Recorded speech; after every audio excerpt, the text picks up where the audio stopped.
اعوذ باللہ من الشیطان الرجیم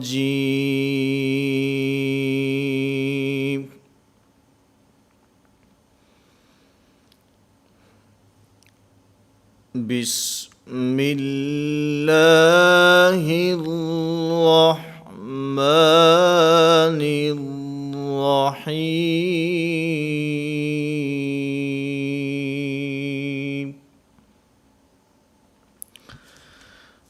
نورانی قاعدہ کی تختی نمبر 12۔ اس تختی میں ہم انشاءاللہ تشدید کے حوالہ سے اہم اور اصولی باتیں پڑھیں گے۔ سب سے پہلے تشدید کہتے کسے ہیں؟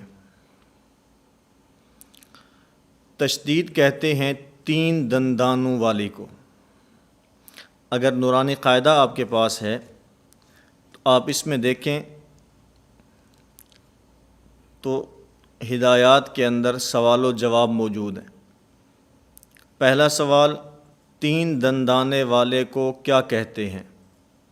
جواب، تشدید۔ تو پہلی بات یہ ہوئی کہ تشدید کہتے ہیں 3 دندانے والی کو۔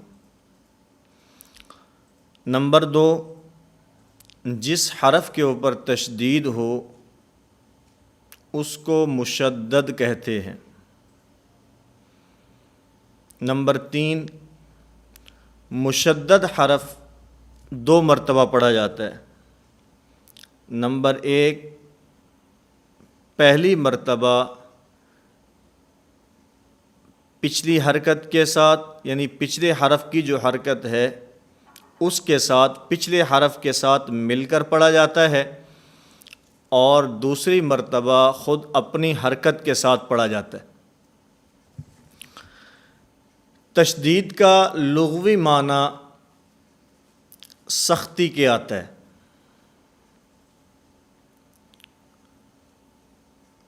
لیکن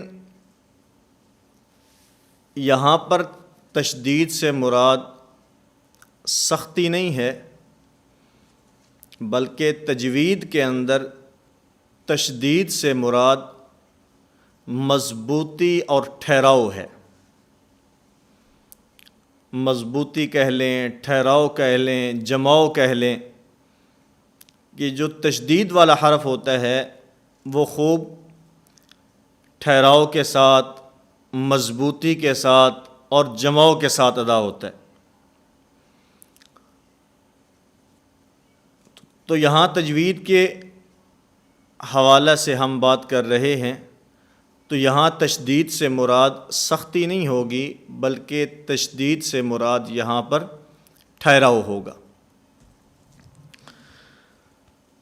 اگر یہاں پر ہم سختی مراد لیتے ہیں تو اس کا نقصان یہ ہوگا، کبھی ایک حرف دوسرے حرف سے بدل جائے گا، اور کبھی حرف کی صفات دوسرے حرف کی صفات سے بدل جائیں گی۔ میں مثال کے طور پر چند ایک حروف ذکر کرتا ہوں۔ اب حروف تہجی میں سے ایک حرف ہے ذال۔ ذال یہ نرم حروف میں سے ہے۔ اگر ہم یہاں پر سختی کریں گے تو سختی کی صورت میں اس کا مخرج بدلے گا اور یہ زا سے تبدیل ہو جائے گی۔ مثلا ہم پڑھتے ہیں اذ، اذ، یہ دال پڑھا جا رہا ہے، اور اگر اسی کے اندر ہم سختی کرتے ہیں تو از، از، اب یہ دال زا سے بدل جائے گا۔ اسی طرح اث، سا ہے، لیکن اب اس پر ہم سختی کریں تو اس، یہ ثا یہ سین سے بدل جائے گا۔ اسی طرح وا ہے، اسی طرح عین ہے۔ اب ہم عین کو پڑھتے ہیں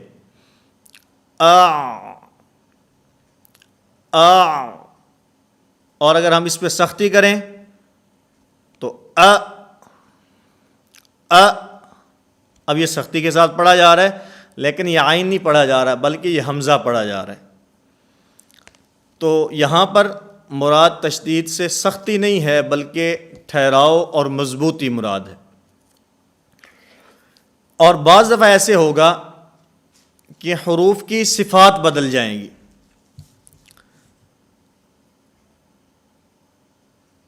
زا ہے، اسی طرح یا ہے۔ اب یہ حروف ایسے ہیں کہ ان کے اندر سختی والی صفات نہیں پائی جا رہی بلکہ ان کے اندر نرمی والی صفات پائی جا رہی ہیں، لیکن جب سختی مراد لیں گے تو پھر اس صورت میں ان کی صفات نرم نہیں رہیں گی بلکہ وہ سختی والی صفات سے تبدیل ہو جائیں گی۔ کیونکہ آپ دیکھیں تو حروف کی جو صفات ہیں ان صفات میں جو دوسرا جوڑا ہے شدت، رخوت اور توسط کا، اس میں دیکھا جائے تو شدت کے 8 حروف ہیں، اجیدو کا قطبتا، ان کے اندر زا نہیں ہے۔ اس کا معنی کہ زا کے اندر صفت شدت نہیں پائی جاتی بلکہ ان کے اندر رخوت پائی جاتی ہے۔ اسی طرح آپ یا کو دیکھ لیں، اس کے اندر دوسرے جوڑے کی صفات میں سے شدت اور توسط نہیں پائی جاتی بلکہ اس کے اندر رخوت پائی جاتی ہے۔ اس کا معنی کہ ان کو نرمی کے ساتھ ادا کرنا ہے، لیکن اگر یہاں پر سختی مراد لیں گے تو پھر اس کے اندر نرمی ختم ہو جائے گی اور اس کی صفات سخت حروف والی صفات سے بدل جائیں گی۔ اس لیے اس بات کا خاص خیال رکھنا ہے۔ اور پھر ایک اور اصولی بات یہاں پر ذہن نشین فرما لیں، کسی بھی حرف کے اندر جو نرمی آتی ہے، کسی بھی حرف کے اندر جو سختی آتی ہے، یہ نرمی اور یہ سختی یہ صفات کی وجہ سے ہوتی ہے۔ اگر حروف کے اندر صفات نرم ہیں تو حرف بھی نرم پڑھا جائے گا، اور اگر سخت صفات پائی جاتی ہیں، سختی والی صفات اس کے اندر پائی جاتی ہیں تو پھر حرف کے اندر بھی سختی آئے گی۔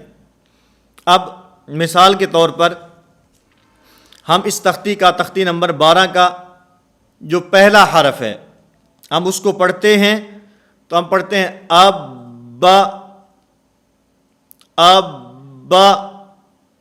اب دیکھنے والا کہتا ہے آپ تو کہتے ہیں سختی نہیں ہے، تشدید سے مراد تو سختی نہیں ہے، سختی تو ہو رہی ہے۔ اس کے اندر جو سختی آ رہی ہے یہ سختی تشدید کی وجہ سے نہیں ہے بلکہ اس کے اندر جو سختی ہے یہ سختی صفات کی وجہ سے ہے۔ کیونکہ آپ دیکھیں تو با کے اندر شدت پائی جاتی ہے، شدت والے حروف تو سخت ہوں گے۔ اسی طرح اجا اس کے اندر جو سختی ہے یہ سختی صفات کی وجہ سے ہے۔ تو میں اصولی بات آپ کے خدمت میں پیش کر رہا ہوں، کسی بھی حرف کے اندر سختی، کسی بھی حرف کے اندر جو نرمی ہوتی ہے یہ صفات کی وجہ سے ہوتی ہے، تشدید کی وجہ سے نہیں ہوتی۔ تشدید کی وجہ سے اس کے اندر ٹھہراؤ آتا ہے، اس میں جماؤ آتا ہے، اس میں مضبوطی آتی ہے۔ جیسے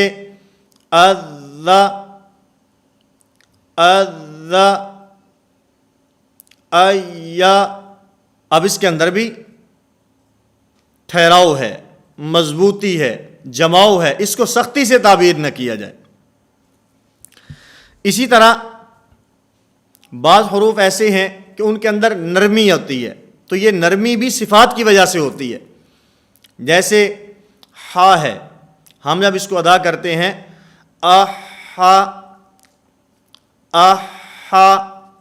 نرمی کے ساتھ ادا کیا جا رہا ہے، اس میں کسی قسم کی کوئی سختی نہیں ہے۔ اب اس کو یہ نہیں ہے، نرمی کے ساتھ آواز اس کے اندر جو ہے وہ سانس جاری ہو رہا ہے، سانس بند نہیں ہو رہا۔ کل کے سبق کے اندر میں یہ بات عرض کر چکا ہوں کہ جن حروف کے اندر صفت ہمس پائی جاتی ہے ان کے اندر سانس جاری رہتا ہے، اور جن کے اندر جہر پائی جاتی ہے ان کے اندر سانس بند ہو جاتا ہے۔ تو ہا جو ہے یہ حروف محموسہ میں سے ہے، اس لیے اس کے اندر سانس جاری رہتا ہے، اور صفت ہمس یہ صفات میں سے نرم صفت شمار ہوتی ہے۔ اس کے مقابلے میں جہر یہ ہمس کے مقابلے میں سخت صفت شمار ہوتی ہے۔ اسی طرح شدت اور رخوت میں شدت سخت صفات میں سے صفت شمار ہوتی ہے، اور جو رخوت ہے یہ نرم صفات میں سے شمار ہوتی ہے۔ دوسری بات کہ یہ تختی پڑھاتے ہوئے بچوں کو اس مکمل تختی کی مشق کرانی چاہیے، کیونکہ عمومی طور پر جو نورانی قاعدہ ہے اس کے اندر جو حروف لکھے ہوئے ہیں وہ جیم تک ہیں۔ یہ جو قاعدہ میرے ہاتھ میں ہے اس کے اندر بھی جو حروف ہیں جن کی تشدید کے اعتبار سے مشق کی گئی ہے وہ با سے لے کر جیم تک ہے۔ اب اس کے اندر آگے را ہے، عین ہے، غین ہے، تو یہ اس طرح کے جو حروف ہیں جب ان کی یہاں پر مشق نہیں ہوگی تو مشق نہ ہونے کی وجہ سے بچہ اس کے اندر آگے غلطی کرے گا۔ تو اس لیے کوشش یہ کرنی چاہیے کہ بچے کو جب مشق کرانی ہو تو با سے لے کر شروع سے لے کر آخر یا تک مکمل اس کی مشق کرائی جائے۔ اور پھر اس کے پڑھنے کے دو طریقے ہیں۔ نمبر ایک، دونوں حروف کو آپس میں ملا کر پڑھا جائے، اور نمبر دو، دونوں کو الگ الگ کر کے پڑھا جائے۔ دونوں کو ملا کر پڑھنا، جیسے حمزہ با زبر اب، با زبر با، اب با، یہ ملا کر پڑھا جا رہا ہے۔ الگ الگ کر کے پڑھیں، حمزہ با زبر اب، با زبر با، اب با۔ اب اس میں جو پہلا ہجا ہے وہ ایک ہی سانس کے اندر ہے، اور جو دوسرا ہجا ہے وہ دو سانسوں کے اندر ہے، تو یہ دونوں طرح پڑھا جا سکتا ہے۔ اور اسی طرح ایک پڑھنے کا ایک طریقہ میں گزشتہ اسباق کے اندر بھی یہ بات عرض کر چکا ہوں کہ اس کے اندر اس طرح بھی ہوتا ہے، پہلا حرف اس کی حرکت، پھر دوسرا حرف پھر اس کی حرکت، اور پھر ان دونوں کو آپس میں ملا کر پڑھنا، اس طرح بھی اس کو پڑھا جا سکتا ہے۔ اب سوال یہ ہوتا ہے کہ جس وقت ہم ان دونوں کو الگ الگ کر کے پڑھیں گے تو کیونکہ مشدد حرف دو مرتبہ پڑھا جاتا ہے، پہلی مرتبہ ساکن اور دوسری مرتبہ متحرک، پہلی مرتبہ ماقبل کی حرکت کے ساتھ اور دوسری مرتبہ اپنی حرکت کے ساتھ۔ تو جب پہلی مرتبہ ہم ماقبل کی حرکت کے ساتھ اس کو پڑھیں گے، مثلاً با ہے، تو اس کے اندر قلقلہ ہوگا یا نہیں ہوگا؟ اس میں قلقلہ ہوگا یا قلقلہ نہیں ہوگا؟ تو اس کا جواب ذہن نشین فرما لیں کہ اس صورت کے اندر اس کے اوپر قلقلہ نہیں ہوگا۔ پھر سوال یہ ہوتا ہے کہ جس وقت حروف قلقلہ میں سے کوئی حرف ساکن ہو تو اس کے اوپر تو قلقلہ ہوتا ہے، تو یہاں پر قلقلہ کیوں نہیں ہوگا؟ اس کا جواب یہ ہے کیونکہ یہاں پر جب حمزہ کے ساتھ ہم با کو ملا رہے ہیں تو یہ با کے ساکن ہونے کی حیثیت سے نہیں بلکہ با کے مشدد ہونے کی حیثیت سے۔ حمزہ کے ساتھ با کا ملنا یہ با کے ساکن ہونے کے اعتبار سے نہیں ہے بلکہ یہ با کے مشدد ہونے کے اعتبار سے ہے۔ اس وجہ سے یہاں پر جب حمزے کو با کے ساتھ ملائیں گے تو اس کے اندر قلقلہ نہیں ہوگا۔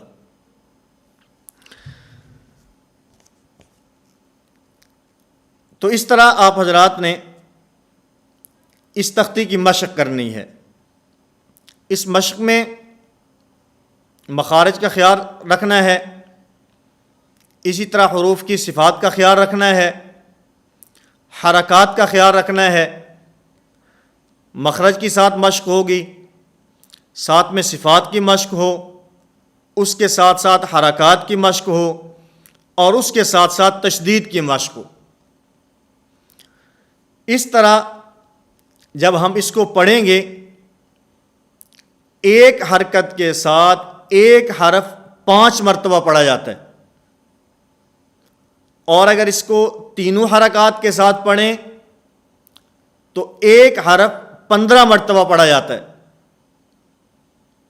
اور جس طرح اس قاعدہ کے اندر موجود ہے، مختلف حرکات کے ساتھ، کبھی حمزہ کی حرکات مختلف ہیں، زبر ہے، زیر ہے، پھر پیش ہے، اسی طرح کبھی آگے والا جو حرف ہے اس کے اوپر کبھی زبر ہے، کبھی زیر ہے، کبھی پیش ہے، اور پھر ایک حرکت کے ساتھ بھی ہے اور تنوین کے ساتھ بھی ہے، اور پھر تنوین کے اندر بھی کبھی 2 زبر والی تنوین ہے، کبھی 2 زیر کے ساتھ تنوین ہے، اور کبھی 2 پیش کے ساتھ تنوین ہے۔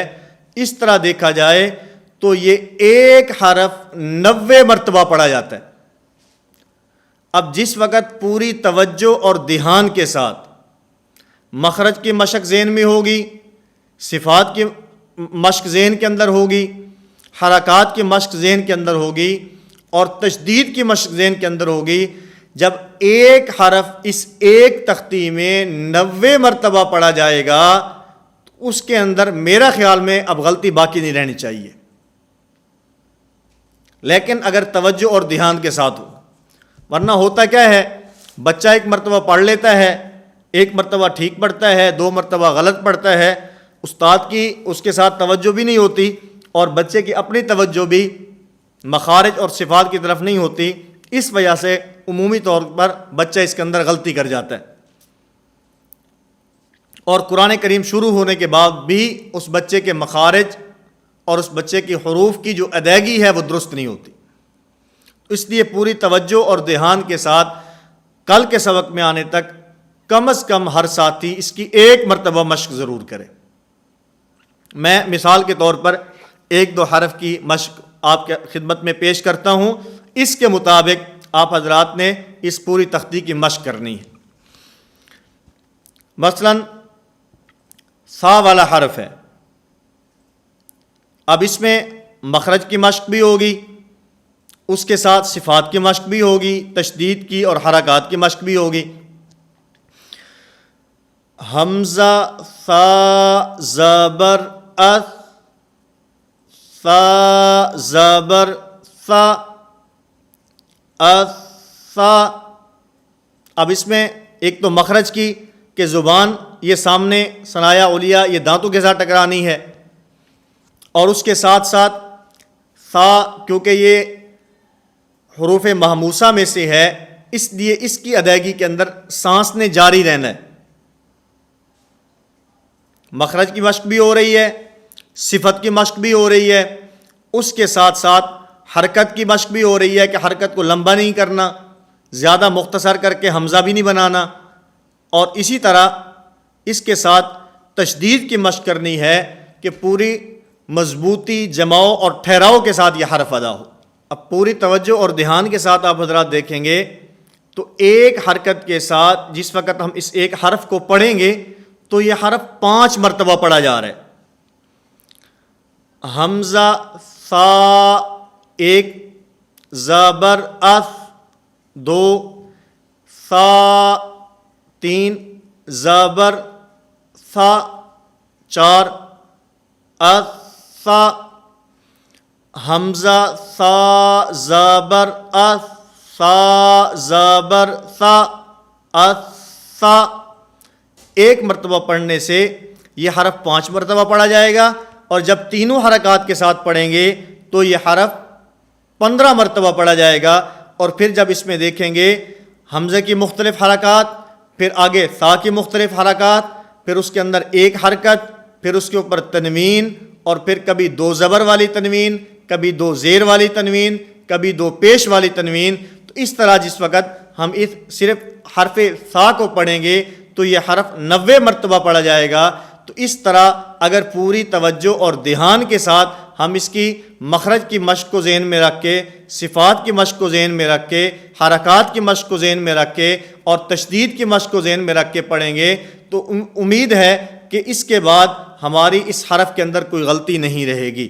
تو اسی طرح پوری تختی شروع سے لے کر آخر تک حروف تہجی کی مختلف حرکات کے ساتھ جس وقت آپ اس کی مشق کریں گے اور ذہن کے اندر یہ بات ہوگی، ورنہ ہوتا کیا ہے، عمومی طور پر ایسے ہوتا ہے کہ جب کسی چیز کا فائدہ ذہن میں ہو اور پھر وہ کام کیا جائے تو اس کا فائدہ بھی ہوتا ہے۔ اگر فائدہ ذہن میں نہ ہو، ویسے آدمی کرتا رہے تو وہ فائدہ حاصل نہیں ہوتا جو فائدہ ذہن میں ہونے کی وجہ سے حاصل ہوتا ہے۔ نیکی کا آدمی کوئی کام کرے، اس کے اندر بھی ایسے ہوتا ہے، اس کے اندر نیت ہوگی، ذہن میں بات ہوگی تو فائدہ ہوگا، اور اگر ذہن میں بات نہیں ہوگی تو فائدہ نہیں ہوگا۔ میں ایک مثال اس کی عرض کر کے بات کو ختم کرتا ہوں۔ جیسے ہم کوئی کمرہ بناتے ہیں، کمرہ بناتے ہوئے ہم اس کے اندر روشن دان رکھتے ہیں۔ اب اس روشن دان کے رکھتے ہوئے اگر ہمارے ذہن میں یہ بات ہو، نمبر 1 اس سے روشنی آئے گی، نمبر 2 اس سے ہوا آئے گی، نمبر 3 اس سے اذان کی آواز آئے گی۔ اب پہلی 2 چیزیں روشن دان رکھتے ہوئے یہ تو ذہن میں ہے کہ اس سے روشنی آئے گی، یہ بھی ذہن میں ہے کہ اس سے ہوا آئے گی، لیکن یہ بات ذہن میں نہیں ہے کہ اس سے اذان کی آواز آئے گی، میں وہ سنوں گا، میں جواب دوں گا، پھر نماز کے لیے جاؤں گا۔ اب پہلی 2 چیزیں ذہن میں ہیں تو فائدہ بھی ہو رہا ہے، روشنی بھی آ رہی ہے، ہوا بھی آ رہی ہے، اور تیسری چیز ذہن میں نہیں ہے اس لیے اس کا ثواب نہیں مل رہا۔ لیکن اگر یہ رکھتے ہوئے جس طرح روشنی کی ہے اس کے ذہن میں، اسی طرح ہوا کا اس کے ذہن میں ہے، اسی طرح اگر روشن دان رکھتے ہوئے اس بات کی نیت کرے گا کہ اس سے اذان کی آواز آئے گی، میں اس کا جواب دوں گا، نماز کے لیے جاؤں گا، تو اللہ رب العزت سے یہ امید ہے کہ اللہ رب العزت اس پر اجر اور ثواب عطا فرمائیں گے۔ روشنی اور ہوا نے تو پھر بھی آنا ہے، اگر نیکی کی نیت کرے گا روشنی اور ہوا نے پھر بھی آنا ہے، نیت نہیں کرے گا روشنی اور ہوا نے پھر بھی آنا ہے، لیکن اگر اس کے ساتھ اس کی نیت کر لے گا تو اس کام پر جو ہمارا دنیاوی فائدے مند ہے اس کے ساتھ ساتھ اس کا دینی فائدہ بھی حاصل ہو سکتا ہے۔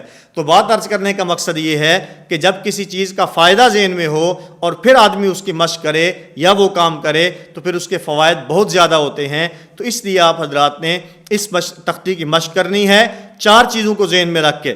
نمبر 1 مخرج کی مشق ذہن میں رکھ کے، نمبر 2 صفات کی مشق ذہن میں رکھ کے، نمبر 3 حرکات کی مشق ذہن میں رکھ کے، اور نمبر 4 تشدید کی مشق ذہن میں رکھ کے اس کے مطابق آپ حضرات کم از کم 1 مرتبہ اگر اس کی مشق کریں گے تو مخارج بھی درست ہو جائیں گے، اور اسی طرح حروف کی صفات بھی صحیح ادا ہوں گی، اس کے ساتھ ساتھ حرکات بھی لمبی نہیں ہوں گی بلکہ وہ اپنی مقدار کے مطابق ادا ہوں گی، اور اس کے ساتھ ساتھ تشدید بھی پوری مضبوطی، جماؤ اور ٹھہراؤ کے ساتھ ادا ہوگی۔ اللہ رب العزت مجھے بھی اور آپ تمام حضرات کو بھی تجوید کے مطابق قرآن کریم پڑھنے کی توفیق عطا فرمائیں۔